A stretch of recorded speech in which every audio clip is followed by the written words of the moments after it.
If you understand the creative agency business model as a freelancer, it can help you make a lot of money. Working with creative agencies as a freelancer is a really strategic way to find work, to be working on cool projects that you wouldn't necessarily have a chance to work on your own, and to make good money because ironically, it doesn't seem like this, but the freelancer actually has a lot of leverage in negotiations and conversations with creative agencies. Today, I'll break down 6 key components of the creative agency business model to help you better understand how you can service them and how you can make money by working with them as a freelancer. First, let's talk about the market that a creative agency is in. So, who does a creative agency serve and what do? They create content for brands. Now, why would a brand hire a creative agency instead of a solo freelancer or a solo director or a smaller production company? They'll hire a creative agency because the creative agency has a specialty. They have a niche, they have a unique perspective, a unique way of doing things, and that's what the brand wants. So with their content, the creative agency stands out with their niche. They stand out maybe with their quality. They stand out maybe with their style. And of course, they have really good work to help these brands achieve what they're hoping to achieve. Most of the time, big brands that spend a lot of money, they don't want to take a risk on someone who hasn't done it before. So they'll go to a creative agency that has the kind of content that they're looking for, creates it with the niche, the quality, the style that they're hoping for, and they'll give them all their money to do that. They won't take a risk on another freelancer. Next, let's talk about the kinds of projects that creative agencies get from these brands. Let's also talk about how they spend those budgets. So let's say, for example, a creative agency books a project with a brand that's worth $100,000. Where does that money go? If it's a traditional commercial project or a content project, it could look a lot like this. Maybe we have 10% here, and that's what they spend on the pitch. Maybe we have 20% here, and that's what they spend on the creative. Maybe we have 30% here, and that's what they spend on production expenses. 20% here might go to post-production. And then 20% here would go into what we call a production fee. So as you can see with a $100,000 project, because of this production fee, every project is at least a little bit profitable for the agency. Or it should be anyway, if they're running their business smartly. Of course, with this production fee, the agency also has to pay their business expenses, they have to pay taxes, they have to pay insurance, all that stuff. So they wouldn't necessarily be profiting $20,000 on every $100,000 that comes into the agency, but maybe it's somewhere around $10,000 or $12,000 or $15,000 per $100,000 that come in. So every project, as you can see, is at least a little bit profitable for the creative agency, but some projects can be extremely profitable for the creative agency if they're smart about their staffing. Staffing an agency with full-time employees is really expensive and it's really risky because not only do you have to pay full-time salaries, you have to pay benefits, you have to give them a place to work, or gear. You have to make payroll every 2 weeks, pay taxes on that.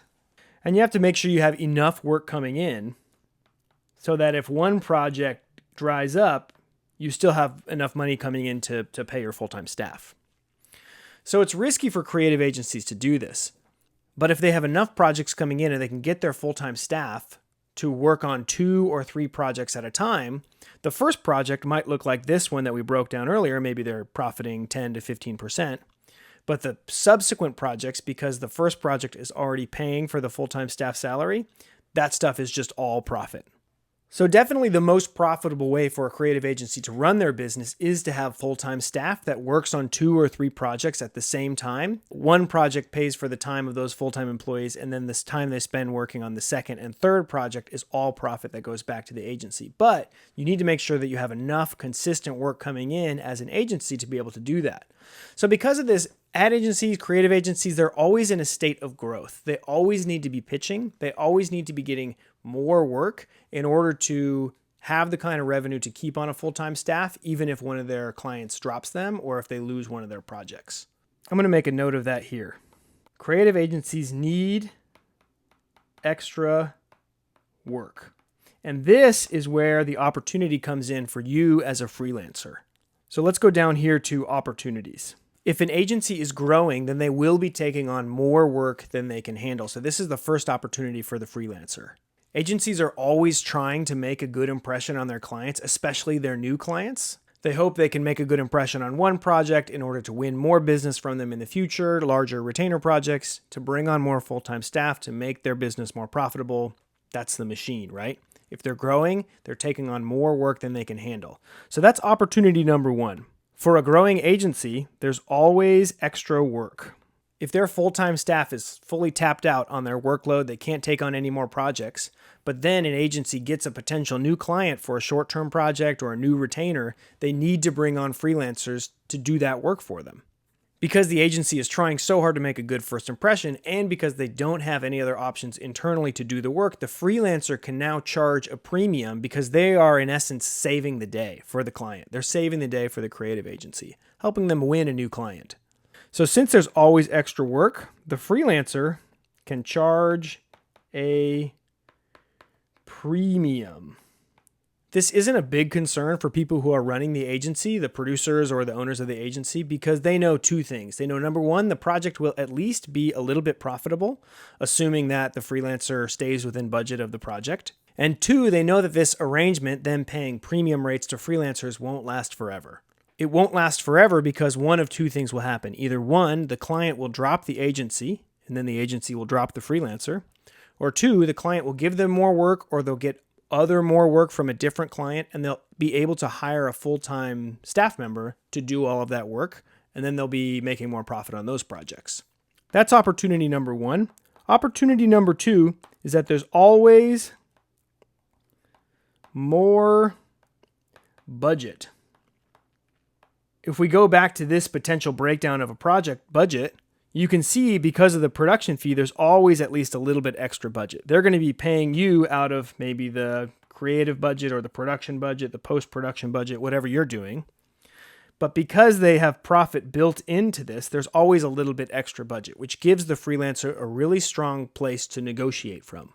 I'm not saying that every single time as a freelancer, if you try to stick it to a creative agency, that they'll fold and they'll give you the money you're asking for, but it's definitely much more likely to happen than if you were doing that with a solopreneur, with a small business, or with just a general consumer that you're doing creative services for, because those kinds of businesses don't always have the money. Sometimes they literally run out of money because of the way that most creative agencies run their projects is that there's always a little bit extra money. So you can negotiate from a really strong place for these two reasons. One, they have extra work. They're trying to win the client and they need someone to do the work. That could be you, so you can charge a premium.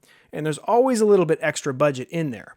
Now, let's say a bunch of other freelancers on the project are also trying to stick it to them and they're all pulling from this production fee. Or let's say the project got out of hand and the production fee now has dwindled down to zero. They have no extra money. You can still negotiate with them because they're so motivated to grow their business, to make good impressions on new clients, and to win new clients because that helps them hire full-time staff, make more profit on every project. So they're so motivated to win new projects that they might even pull extra budget from different projects, different production fees, or different profit centers in their business to pay you to try to win this project. So even when a project goes completely upside down for a creative agency, you still, as a freelancer, have negotiation power because so often they just want to create a good impression on that client. So we touched on this a little bit. Next, let's talk about the risks of working with creative agencies as a freelancer. We touched on it a little bit, but we'll just spell them out clearly here. So risk number one is that your time is ticking. That's risk number one. There comes a point for a creative agency, even if you're doing really, really good work, where it no longer makes sense for them to keep you on as a freelancer and keep paying premium rates. Because if they have additional work coming in, they have enough work to hire a new full-time staff member, it's infinitely more profitable for them to do that. So you're going to get dropped. Eventually you will. Another risk with this is that it's not your client. Now, this means a few things. One, if the creative agency gets dropped by the brand, you also get dropped. Another risk here of it not being your client is you don't always have like super great ownership of the relationship. You don't have great ownership of the work that you create always. You know, usually run work for hire through the creative agency. Work for hire just means that they own all rights to this and they pass that along to their clients. And then sometimes things can get a little bit dicey because, like we talked about before, creative agencies are so motivated to win their clients over that sometimes they're like way too willing to go the extra mile, to do extra revisions or to do things that weren't in scope. They'll ask you to do those things. And since it's not your client, you know, you're only working with the middleman through the creative agency. Sometimes they make you do things or they ask you to do extra revisions or things that are out of scope. And so that's something that you have to learn to navigate. So next, let's talk about some of the next steps. If you want to work with creative agencies, how do you do that? Step one would be to meet them. It's networking. Now, you can network in a number of different ways, whether that's physically, whether like maybe events, conferences, Chamber of Commerce type stuff, or you could just go and try to buy someone lunch. You can network digitally, whether that's through LinkedIn, sending cold emails, creating content. And then step two with these folks is not necessarily having a hard pitch, but just like following up consistently, right? You want to stay top of mind for the people who work at these creative agencies because these projects come in fast for them. A client will meet them, reach out to them and say, hey, can we put something together in the next couple weeks? If they don't have internal staff to do that work, they need to hire someone yesterday. So if you follow up with them consistently, maybe once a month, just drop them a line, say, hey, how's it going? Here's what I've been working on. Hope you're doing well. Let me know if you need anything. Nothing too salesy or pushy, but just some sort of automated situation, you know, where you're letting them know, reminding them you exist. Then as soon as a project comes up where they need to hire someone yesterday, they're going to think of you because you've been the one who's in their inbox or in their DMs, etc.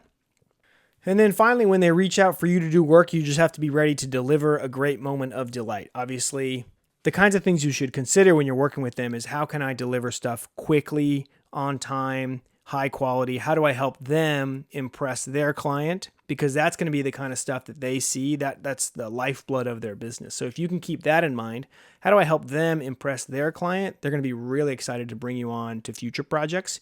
Even if, like we discussed before, one of these risks happen, which is the client drops them or they bring on someone full time. If they're a growing agency, they're always going to need to hire freelancers to do this kind of last minute work.